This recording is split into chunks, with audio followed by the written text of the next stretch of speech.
អូបាទថ្ងៃនេះខ្ញុំនឹងធ្វើការណែនាំអំពីរបៀបនៃការបង្កើត YouTube Channel ដើម្បីរកលុយតាម YouTube ជាដំបូងយ៉ាងហោចណាស់គឺយើងត្រូវមានវីដេអូមួយដើម្បីធ្វើការដើម្បី enable របស់ channel របស់យើងសំខាន់គឺយើងត្រូវមាន account Gmail មួយនេះ account Gmail នេះខ្ញុំមាន account Gmail របស់ខ្ញុំបន្ទាប់មកនៅពេលយើងបង្កើត account Gmail ហើយយើងត្រូវ upload វីដេអូយ៉ាងហោចណាស់គឺវីដេអូមួយនេះវីដេអូនេះខ្ញុំបាន upload រួចហើយគឺមានមួយហើយបន្ទាប់មកយើងត្រូវចូលទៅកាន់ my channel ចូលកាន់ my channel ទៅហើយបន្ទាប់មកយើង select យកពីវីដេអូ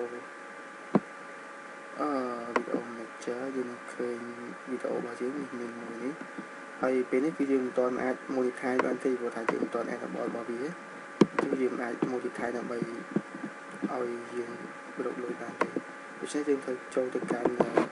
channel របស់យើងសិន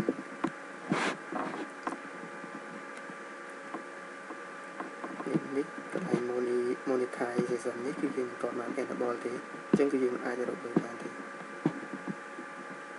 យើងត្រូវចូលទៅកាន់ដើម្បី enable monetize នេះគឺយើងចូលទៅកាន់ advanced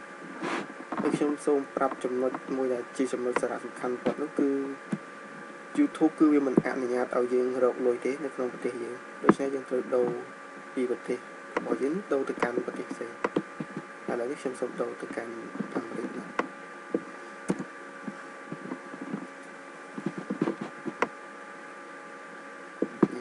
United States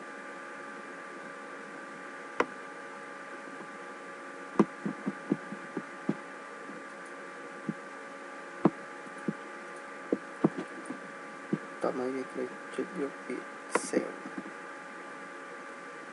ពាក្យ save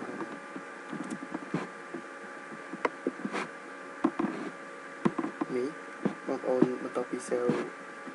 ហើយយើងចូលមកកាន់ status and feature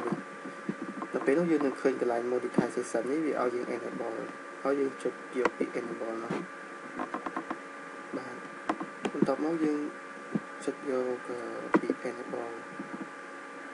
ហើយយើងត្រូវ select ដើម្បីអានេះគឺជា privacy របស់ YouTube បាទហើយយើងត្រូវចុច click ទាំងអស់ទៅចុចយកពាក្យ accept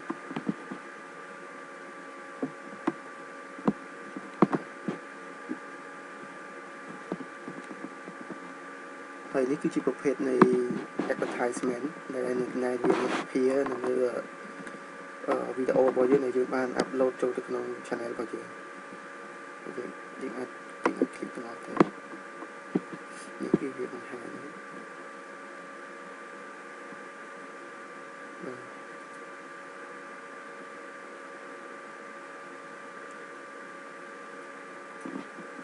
ហើយបន្ទាប់មកយើងយកពាក្យ monetize បាទនេះគឺយើងបានសម្រាប់ហើយគឺយើងអាចរកលុយតាម